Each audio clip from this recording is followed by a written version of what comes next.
Hello dear students, welcome to my YouTube channel Mac nursing academy. तो हम पढ़ रहे थे रिसर्च की unit number first, introduction of research. ठीक है, इसमें हम पढ़ रहे थे methods of acquiring knowledge. Methods of acquiring knowledge में हमारा सेकंड जो मेथड था वो है साइंटिफिक मेथड। इससे पहले हमने देखा था प्रॉब्लम सॉल्विंग मेथड, उसकी स्टेप बाय स्टेप मैंने पिछले वीडियो में आपको बताई थी। ठीक है, अब साइंटिफिक मेथड्स में हमने इसका जो डेफिनेशन है वो पहले से देख लिया है और इसके कुछ खास कैरेक्टरिस्टिक्स हैं वो भी हमने देख लिए हैं। ठीक है, अब इसके स्टेप्स के बारे में बात करते हैं। तो स्टेप्स की बात करें, हम क्या पढ़ रहे हैं, मेथड्स ऑफ एक्वायरिंग नॉलेज, कि कैसे रिसर्च के दौरान नॉलेज को गेन किया जाता है, वह कौन से तरीके होते हैं। इसमें दूसरा तरीका साइंटिफिक मेथड, सबसे पहले सेलेक्टिंग द टॉपिक, जिस विषय पर रिसर्च कर रहे हैं या करनी होती है। ठीक है, वो टॉपिक हमें सेलेक्ट करना होता है। जो भी रिसर्च कर रहा है उसको ये टॉपिक सेलेक्ट करना पड़ता है। ठीक है, उसके बाद हम बात करें defining the objective of study, उद्देश्य। इस बात को डिफाइन का मतलब स्पष्ट करना, डिफाइन का मतलब स्पष्ट करना किस बात का, उद्देश्य को। उद्देश्य को क्या करना होता है, स्पष्ट करना होता है, क्या, स्टडी के उद्देश्य को। ठीक है, उसके बाद में review the literature. Review the literature का मतलब होता है कि जैसे कि मान लो हमारा टॉपिक है, हमारा टॉपिक कोई भी वायरस है। ठीक है, वायरस है। ठीक है, अब इससे रिलेटेड कितनी जानकारी, यानी इससे रिलेटेड कितनी नॉलेज पहले से अवेलेबल है। किसी भी विषय में या किसी भी रिसर्च के बारे में नॉलेज इंटरनेट पे, बुक से, मैगजीन से, न्यूज़पेपर से, कहीं से भी प्राप्त करना, वो क्या आता है, रिव्यू ऑफ लिटरेचर में। ठीक है, तो रिव्यू ऑफ लिटरेचर करके देखेंगे। रिव्यू ऑफ लिटरेचर करने का उद्देश्य होता है ताकि हमें ये पता चल सके कि इससे रिलेटेड कितनी जानकारी प्राप्त की जा चुकी है और इसमें कितनी सही है और कितनी गलत है। ठीक है, तो तीसरा काम हम रिव्यू ऑफ लिटरेचर करेंगे। चौथी बात करें तो define concepts and variables. Define concepts and variables, किस प्रकार का कॉन्सेप्ट हम तैयार करने वाले हैं, इस बात को हमें क्या करना होगा, स्पष्ट करना होगा। किस प्रकार के कॉन्सेप्ट हमें तैयार करने हैं और स्टडी के दौरान कौन कौन से वेरिएबल्स उस स्टडी को प्रभावित करेंगे। ठीक है, वेरिएबल्स क्या होते हैं, वेरिएबल्स वो चीज़ होते हैं जो किसी परिस्थिति को चेंज करने की कोशिश करते हैं, किसी परिस्थिति को चेंज करने की कोशिश करते हैं। अब देखो, वेरिएबल्स अच्छी चीज़ भी होती है और वेरिएबल्स नेगेटिव भी होते हैं। कैसे, मतलब जैसे मान लो ए कोई व्यक्ति है। ठीक है, इधर देखो, ए कोई व्यक्ति है, बी के द्वारा मोटिवेट हो जाता है। ठीक है, या कोई ए व्यक्ति है जिसको बी ने मोटिवेट किया, जिससे क्या हो जाता है, वह मोटिवेट हो जाता है। इसका मतलब वो अच्छा काम करने लग जाता है। तो ये क्या हो गया, एक प्रकार से वेरिएबल्स का काम कर रहा है। ठीक है, इसके एक ए बी के कोई कार्य को देख के प्रभावित हो जाता है और उसकी तरह काम करने लग जाता है, अच्छा काम। ठीक है, तो एक प्रकार का अच्छा वेरिएबल हो गया। अब कुछ वेरिएबल ऐसे होते हैं कि कोई व्यक्ति काम कर रहा है और उसको डिस्टर्ब कर रहे हैं, तो कुछ वेरिएबल्स नेगेटिव होते हैं। तो इस बात को भी स्पष्ट करना है हमें कि कौन कौन से कॉन्सेप्ट हमें तैयार करने हैं और किस प्रकार के वेरिएबल्स हमारी रिसर्च के दौरान आने वाले हैं। ठीक है, उसके बाद हम आगे बात करें डिफाइन हाइपोथेसिस। हाइपोथेसिस करने का उद्देश्य होता है, हाइपोथेसिस एक प्रकार का टेंटेटिव रिजल्ट होता है, अस्थायी रिजल्ट। ठीक है, जिसको हमें क्या करना होता है, प्रूफ करना होता है। तो हाइपोथेसिस एक प्रकार का अस्थायी परिणाम होता है जिसको रिसर्च में प्रूफ करना होता है। तो उसके बाद हाइपोथेसिस करके ले लें। हाइपोथेसिस को हिंदी में बोलूँ तो जैसे पूर्वानुमान, हिंदी में इसको पूर्वानुमान कहते हैं। हम सोचते नहीं, कोई भी कार्य करने से पहले हम सोचते हैं कि कैसे मैं वहाँ जाऊँगा, किस प्रकार जाऊँगा, कितना समय लगेगा, क्या प्लानिंग करनी पड़ेगी। तो ये सारी चीज़ें किस में आती है, हाइपोथेसिस में आती है। हमने क्या क्या काम किया, टॉपिक सेलेक्ट किया, उसके बाद जो उद्देश्य स्टडी का वो क्लियर किया, लिटरेचर रिव्यू करके देख लिया, कॉन्सेप्ट क्लियर कर लिए, किस प्रकार के कॉन्सेप्ट हमें चाहिए, यानी रिलेटेड इन्फॉर्मेशन कैसी चाहिए, और कौन कौन से वेरिएबल्स हमें प्राप्त होने वाले हैं, किसको कंट्रोल करना है, किस वेरिएबल्स को कंट्रोल नहीं करना है। ठीक है,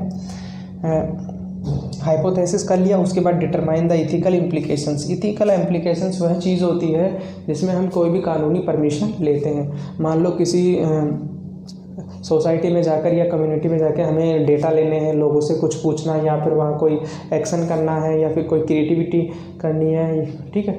तो उसके लिए क्या होता है, गवर्नमेंट से परमिशन लेनी होती है, किसी विशेष ऑर्गेनाइजेशन से परमिशन लेनी होती है। तो कानूनी जो पेपर वर्क होता है वो इथिकल इम्प्लीकेशंस में आ जाएगा। इस बात का निर्धारण करेंगे कि हमें किस किस से परमिशन लेनी पड़ेगी। उसके बाद describing the research design and methods. तो रिसर्च डिज़ाइन क्या होता है, एक फॉर्मेट होता है जिसमें ये सब कुछ लिखा होता है कि रिसर्च कहाँ से स्टार्ट होगी, कितने मेंबर होंगे, कितने रिसोर्सेज होंगे, कब तक चलेगी, कितना पैसा लगेगा, डेटा कहाँ से कलेक्ट करेंगे, ये सारा कुछ रिसर्च डिज़ाइन में लिखा होता है। और मेथड्स, ये सारी चीज़ें हम क्या करेंगे, डिस्क्राइब कर लेंगे, ठीक है। उसके बाद डिफाइनिंग स्टडी पॉपुलेशन, स्टडी के लिए कौन सी पॉपुलेशन चाहिए वो क्लियर स्पष्ट करनी होगी हमको कि यहाँ इस एरिया की या इस गांव की पॉपुलेशन हमको चाहिए, ठीक है। उसके बाद सैंपल डिफाइन करने होंगे। मान लो पॉपुलेशन 500 है तो सैंपल तो हमें 100 या 150 ही चाहिए, कितनी चाहिए, 100 या 150 ही चाहिए। तो सैंपल भी हमें स्पष्ट करने होंगे हमारी रिसर्च करने से पहले। उसके बाद प्लानिंग द डेटा एनालिसिस, डेटाओं का एनालिसिस किस प्रकार करना है। एनालिसिस का मतलब होता है कि हमारे पास जैसे हमें 100 डेटा चाहिए और हम वहाँ से ले आए 150, ठीक है। तो 50 डेटा हमें निकालने हैं, तो हमें जितने काम के डेटा होता है वो रख लेते हैं और जो नहीं होते उनको बाहर निकाल देते हैं, ठीक है।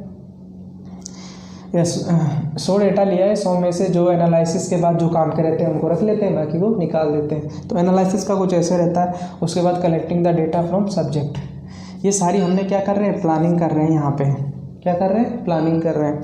उसके बाद हम डेटा कलेक्ट कर लेंगे किससे, सब्जेक्ट से, ठीक है, जो सब्जेक्ट हमने चुना है। उसके बाद फिर एनालिसिस कर लेंगे मैंने बताया ना एनालिसिस का मतलब, और फिर इंटरप्रेट करेंगे। इंटरप्रेट का मतलब व्याख्या करना, यानी कि उसकी डिटेल जानकारी किसी फॉर्मेट के ऊपर लिखना, ठीक है, लिखना या तैयार करना, ताकि वो जानकारी कोई भी देख सके, सुन सके या पढ़ सके।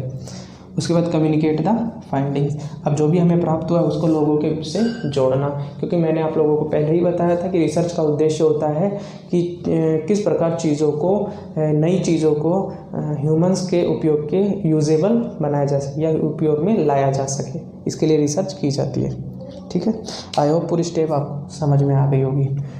पढ़ने का सीधा तरीका है, वीडियो को पॉज करें, पहले नोट्स लिखें, फिर वीडियो को सुने, उसके बाद आगे पढ़ें, ठीक है। आगे हम बात करेंगे मेथड्स ऑफ एक्वायरिंग नॉलेज में हमारे पास 3 थे। एक का प्रॉब्लम सॉल्विंग था, दूसरा साइंटिफिक मेथड था, और तीसरा एक रिसर्च मेथड था। तो नेक्स्ट हम बात करेंगे किसकी, रिसर्च मेथड की, ठीक है।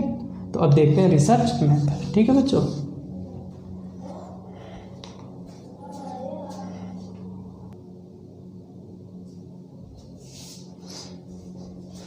हाँ, तो आगे बात करते हैं बच्चों हमारे नेक्स्ट मेथड के बारे में, रिसर्च मेथड। हमारा नेक्स्ट मेथड है रिसर्च मेथड। क्या है बच्चों, रिसर्च मेथड। रिसर्च मेथड 2 प्रकार के हैं, ये देखो इधर एरो लगा के लिख रखा है, qualitative research method, quantitative research method, ठीक है। आप इसके नीचे लिखना जब भी आप नोट्स बनाओ, क्या जगह की वजह से थोड़ा ऐसा एडजस्ट किया है। तो आगे हम देखते हैं, देखो नंबर 1 लिया है मैंने, क्वालिटेटिव रिसर्च मेथड। आप हेडिंग डाल के लिखना क्वालिटेटिव रिसर्च मेथड, मैंने ए डाल के लिखा है। ये उसकी स्टेप है पूरी कि क्वालिटेटिव रिसर्च मेथड किस प्रकार से कंडक्ट करते हैं। तो सबसे पहले identify the research problem, research की जो भी प्रॉब्लम है उसका पता लगाना कि प्रॉब्लम क्या है। प्रॉब्लम वायरस से रिलेटेड है, बैक्टीरिया से रिलेटेड है, किसी प्रकार की कोई नेचुरल क्लेमाइटीज़ है, यानी कि प्रॉब्लम जो भी हो, जिस टॉपिक पे एक रिसर्चर रिसर्च करने वाला है, कोई भी व्यक्ति रिसर्च करने वाला है, उसकी जो प्रॉब्लम है, टॉपिक है, वो एकदम क्या होना चाहिए, पता होना चाहिए। उसके बाद हम बात करें formulating the broad study objective. इसमें क्या करना है हमको, ब्रॉड स्टडी ऑब्जेक्टिव, हमारा जो उद्देश्य है, यानी कि रिसर्च करने वाले का उद्देश्य क्या होना चाहिए, इसमें ब्रॉड होना चाहिए, ठीक है। आगे हम बात करें रिव्यू द लिटरेचर।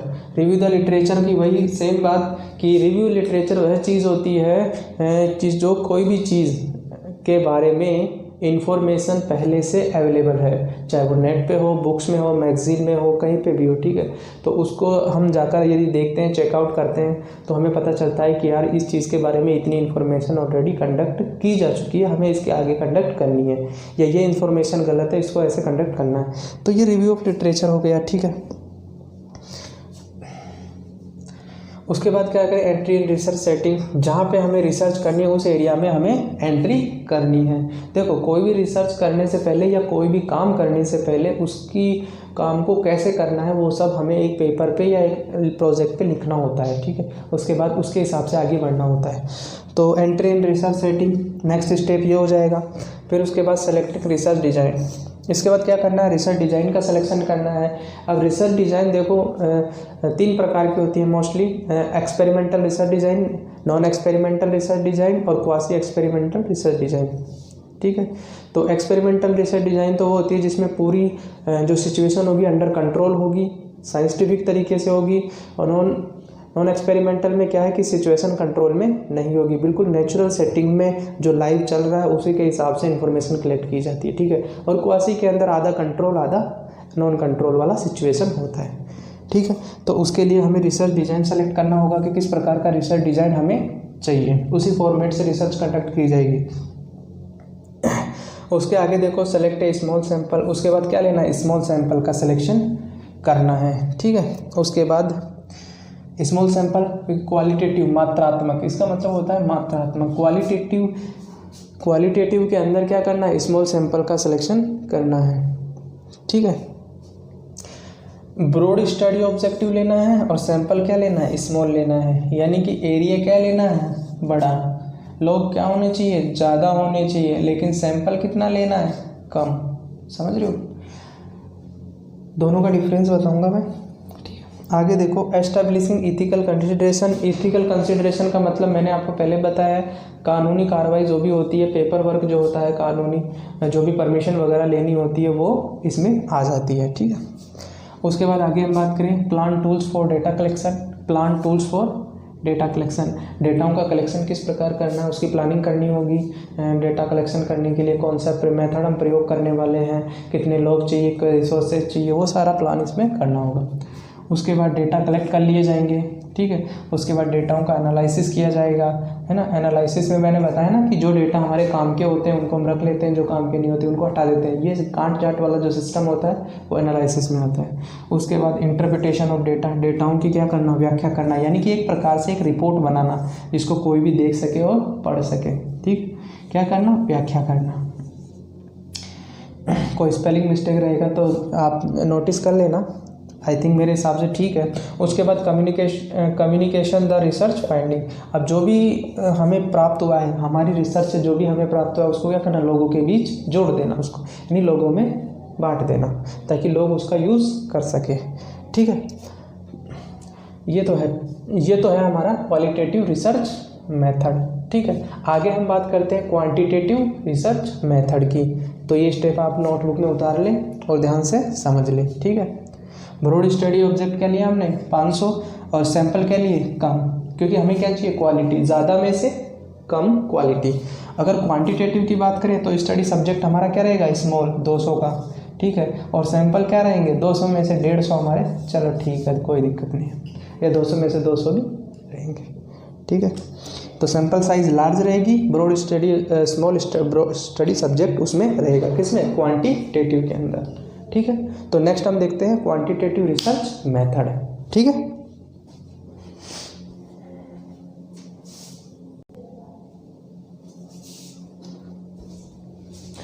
तो रिसर्च मेथड में हमारा सेकंड मेथड है क्वांटिटेटिव रिसर्च मेथड। ये इसके स्टेप्स है, एक बार आप देख लो और इसको नोट्स में उतार लो, ठीक है।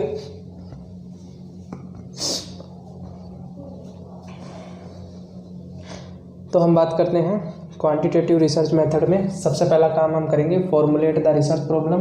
क्या काम करेंगे, फॉर्मुलेट द रिसर्च प्रॉब्लम। उसमें क्या किया था हमने, आइडेंटिफाई द रिसर्च प्रॉब्लम। जब कोई प्रॉब्लम होती है उसका पता लगा के उसके ऊपर रिसर्च करना, ठीक है। और एक ऐसी चीज़ जिसको फॉर्मुलेट करें हम कि इन दो चीज़ों को मिला के कोई नई चीज़ बनाई जा सकती है, उसको बोलते हैं फॉर्मुलेट द प्रॉब्लम, ठीक है। आगे हम बात करें डिटरमाइन द स्टडी ऑब्जेक्टिव। क्या करना है, डिटरमाइन द स्टडी ऑब्जेक्टिव, किसका निर्धारण करना। डिटरमाइन का मतलब निर्धारण हिंदी में आई थिंक ऐसे ही लिखते हैं। निर्धारण करना, किसका निर्धारण करते हैं, स्टडी ऑब्जेक्टिव का, उद्देश्य का निर्धारण करते हैं। उसमें क्या था, ब्रॉड स्टडी ऑब्जेक्टिव का निर्धारण किया था। इसमें क्या करेंगे हम, ब्रॉड और स्मॉल का ऐसा कोई लॉजिक नहीं है। जिस प्रकार के जितने डेटा हमको चाहिए उतना ही स्टडी ऑब्जेक्टिव हमको रखना है, ठीक है। ब्रॉड स्मॉल का कोई लॉजिक नहीं है इसमें।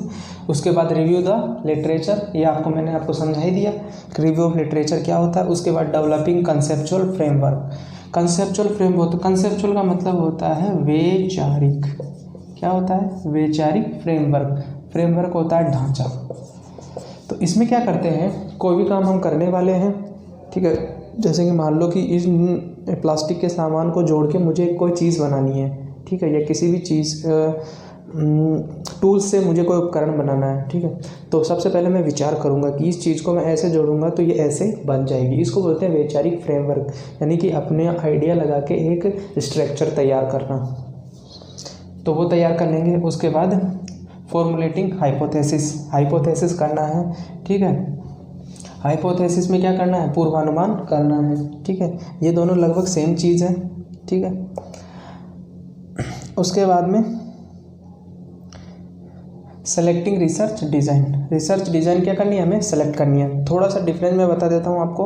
हाइपोथेसिस में तो क्या करते हैं कि ये काम करने के बाद ये चीज़ ये बन जाएगी, जैसे कि मान लो इन सामानों को जोड़ के मुझे क्या, एक कार तैयार हो जाएगी और ये कार की स्पीड ये रहेगी और ये चलाने में ऐसी रहेगी। लेकिन कंसेप्चुअल फ्रेमवर्क में हम ये विचार करते हैं कि इन चीज़ों का स्टेप बाय स्टेप कैसे जोड़ना है इनको, इतना सा फ़र्क है। रिसर्च डिज़ाइन में जो भी हम रिसर्च करने वाले हैं, ठीक है, उस कंट्रोल होगी या अनकंट्रोल सिचुएशन में होगी, ठीक है, वो हम इसमें सेलेक्ट कर लेंगे। उसके बाद स्पेसिफाइंग द पॉपुलेशन, किस प्रकार की पॉपुलेशन हमें चाहिए, ठीक है, वो हम क्लियर कर लेंगे, किस प्रकार की पॉपुलेशन हमको चाहिए हमारी रिसर्च के लिए, ठीक है। उसके बाद developing tools for data collect करने के लिए हमने अपने टूल्स तैयार कर लेंगे। उसके बाद इथिकल कंसीडरेशन, कानूनी कार्रवाई जो भी होती है, पेपर वर्क, वो पूरा कर लेंगे। उसके बाद कंडक्टिंग पिलोट स्टडी क्या होता है, स्टडी ट्रायल, क्या होता है, स्टडी ट्रायल, क्या होता है, स्टडी ट्रायल। अब आप देखो, बुलेट ट्रेन चलाई गई, उससे पहले उसका ट्रायल लिया गया, कोई भी गाड़ी चलाई जाती है उसका ट्रायल लिया जाता है, ठीक है। वैसे ही मान लो वैक्सीनेशन आई कोरोना की, तो उसका ट्रायल लिया गया, उसके बाद उसको डिस्ट्रीब्यूट किया, उसको क्या किया गया, communicate the research finding with peoples या विद कम्युनिटी, ठीक है। वायरस और बैक्टीरिया पे इतनी रिसर्च हो रही है, इतनी बीमारियों पे रिसर्च हो रही है, सबसे पहले उनका क्या होता है, स्टडी ट्रायल होता है। उनको टेस्ट किया जाता है ना, जानवरों पे इंजेक्ट कर करके देखा कि इसका इफेक्ट कितना आ रहा है कि नहीं आ रहा है, ठीक है, वो है स्टडी ट्रायल। पिलोट स्टडी का मतलब हो गया। उसके बाद सैंपल का सिलेक्शन कर लेंगे हम, ठीक है। स्टडी ट्रायल में हम एक ढांचा बना के अपने हिसाब से वो कंडक्ट कर लेते हैं, एक्चुअल में नहीं होती है। एक्चुअल में अब क्या करना है, हमको सैंपल का सिलेक्शन करना है, और जो हमने सिलेक्शन किया इस सैंपल से हमें क्या लेना है, डेटा लेना है, और डेटा लेने के बाद हमें क्या करना है, प्रिपेयर डेटा फॉर एनालिसिस, उन डेटाओं को इकट्ठा करना है ताकि हम उनका क्या कर सके, एनालिसिस कर सके, ठीक है। आगे हम बात करते हैं इंटरप्रेटिंग द डेटा। अब उन डेटाओं का एक कॉन्सेप्ट तैयार कर लेंगे, यानी उनकी हम व्याख्या करेंगे, क्या करेंगे, व्याख्या करेंगे, ठीक है। और फिर जो व्याख्या करने के बाद उसको कम्युनिकेट द फाइंडिंग्स, अब जो हमें प्राप्त हुआ है उसको लोगों के बीच डिस्ट्रीब्यूट कर दिया जाएगा ताकि लोग उसका फ़ायदा ले सकें, ठीक है। तो ये क्वांटिटेटिव रिसर्च मेथड्स के स्टेप है। आई होप आपको समझ में आ गई होगी। कुछ भी चीज़ समझ में नहीं आई तो आप कमेंट्स करें और हमें मुझे बताएं, जब भी टाइम मिलेगा आपको जवाब मिलेगा, ठीक है। तो हमने क्या क्या देखा, एक बार मैं आपको रिवाइज करा दूं। हम पढ़ रहे हैं रिसर्च की unit number 1, introduction of research, जिसमें हमने अब तक पढ़ा इंट्रोडक्शन, डेफिनेशन में जनरल रिसर्च की डेफिनेशन, नर्सिंग रिसर्च की डेफिनेशन, उसके बाद नीड एंड पर्पज, उसके बाद कैरेक्टरिस्टिक्स और एक्वायरिंग मेथड्स ऑफ नॉलेज, अब हमारा इस यूनिट का लास्ट टॉपिक है स्कोप। क्या है स्कोप, वो हम देखते हैं नेक्स्ट क्लास में, ठीक है।